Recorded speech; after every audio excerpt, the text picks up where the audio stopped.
Proteins are transported by three main mechanisms, and the first is by nuclear pores. So primarily, the nucleus and its structure must be understood before we can get into the passage of proteins through nuclear pores.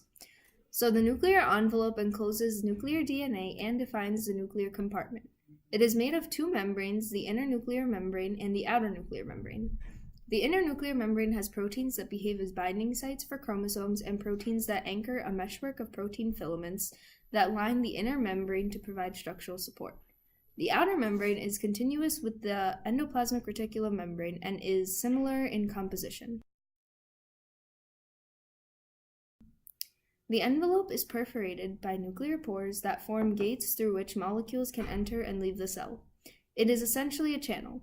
The pore is a large, elaborate structure of 30 different proteins that work together to form a soft, tangled meshwork that fills the pore. This meshwork allows small, water-soluble molecules to pass freely while holding back larger ones.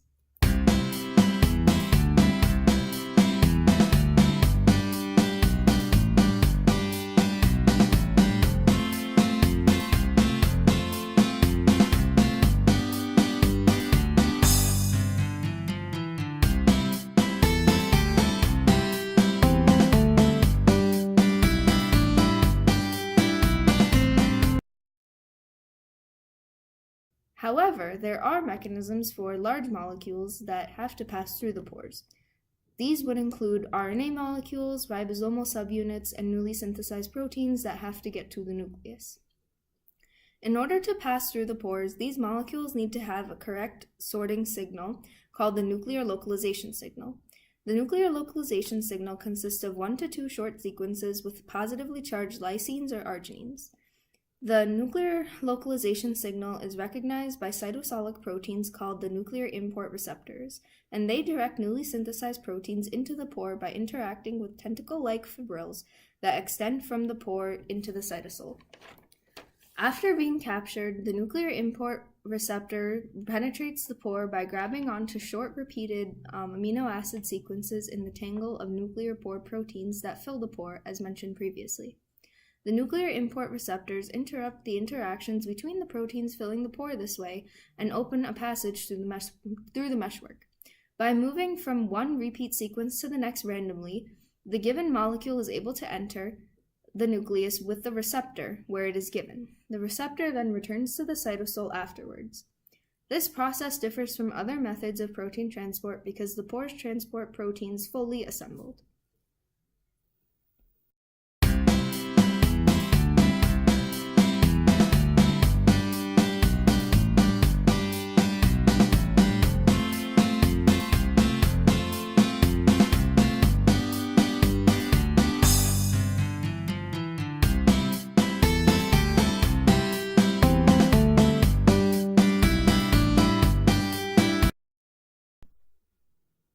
The second method is the transport across membranes. Mitochondria, chloroplasts, and the ER are surrounded by inner and outer membranes. Chloroplasts also contain a third membrane called the thylakoid membrane. Even though mitochondria and chloroplasts contain their own genomes and make some of their own proteins, most of their proteins are encoded by genes in the nucleus and thus must be imported from the cytosol. Proteins contain a signal sequence at their end terminus that allows them to enter their specific organelle. To initiate transport, the signal sequence on a precursor protein is recognized by a receptor in the outer membrane. This receptor is associated with a protein translocator. The complex of receptor, precursor protein, and translocator diffuses laterally into the outer membrane until it encounters a second translocator in the inner membrane. Each protein is unfolded as it's transported across the two membranes, and its signal sequence is removed after translocation is complete. Chaperone proteins inside the organelles help to pull the protein across the two membranes and fold it once it is inside to its final shape.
In the ER, ribosomes that are translocating proteins with no endoplasmic reticulum signal sequence remain free in the cytosol.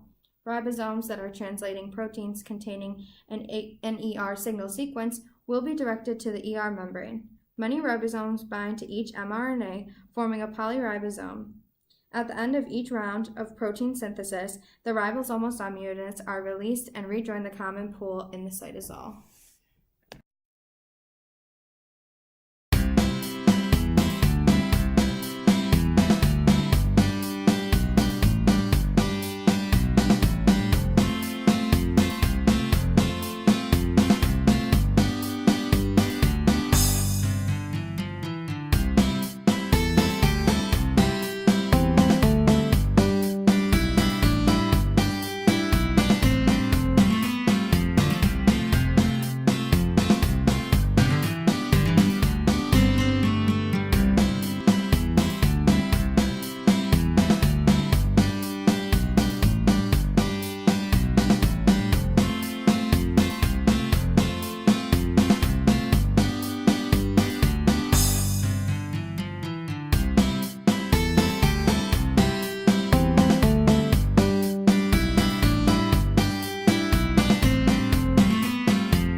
Two protein components help guide ER signal sequences to the ER membrane. The first is a signals recognition particle, or SRP, is present in the cytosol. The SRP binds to both the exposed ER signal sequence and the ribosome. A second is an SRP receptor, which is embedded in the ER membrane and recognizes the SRP. The binding of an SRP to a ribosome that displays an ER signal sequence slows protein synthesis until the SRP engages with the SRP receptor. Once bound, the SRP is released. The receptor passes the ribosome to a protein translocator bound in the membrane, and synthesis resumes. The polypeptide moves through a channel, and once synthesis is complete, the polypeptide folds into a mature protein in the ER lumen.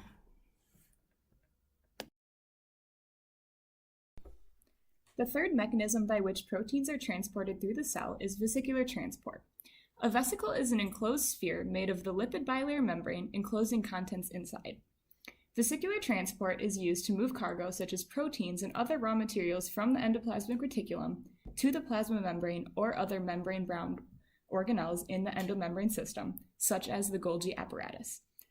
This movement is called the secretory pathway of vesicular transport. The other pathway is the endocytic pathway, which is involved in the breakdown of extracellular molecules.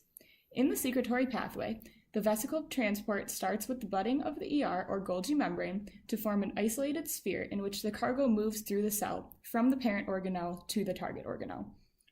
Proteins or cargo of interest will bind to cargo receptors, sending a signal that initiates budding.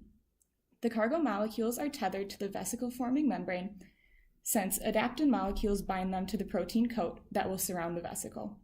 When budding is almost complete, dynamin protein wraps around the base of the vesicle and pinches it off from the parent organelle, and the protein coat is removed from the newly formed vesicle. When the vesicle reaches its target membrane, it must recognize it and dock in order to release cargo.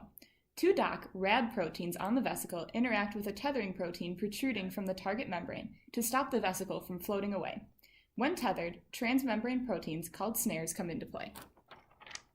A snare on the vesicle, called the V snare, interacts with the complementary T snare on the target membrane, catalyzing the fusion of the membranes and release of cargo from their cargo receptors. Since the vesicle and the target membrane must be in close proximity in order to fuse, the Rab proteins, tethering proteins, and snares all catalyze this interaction by bringing them close together. Due to polar and nonpolar interactions, the vesicle membrane easily integrates into the membrane of the target organelle during fusion, depositing cargo into the cytoplasm of the organelle.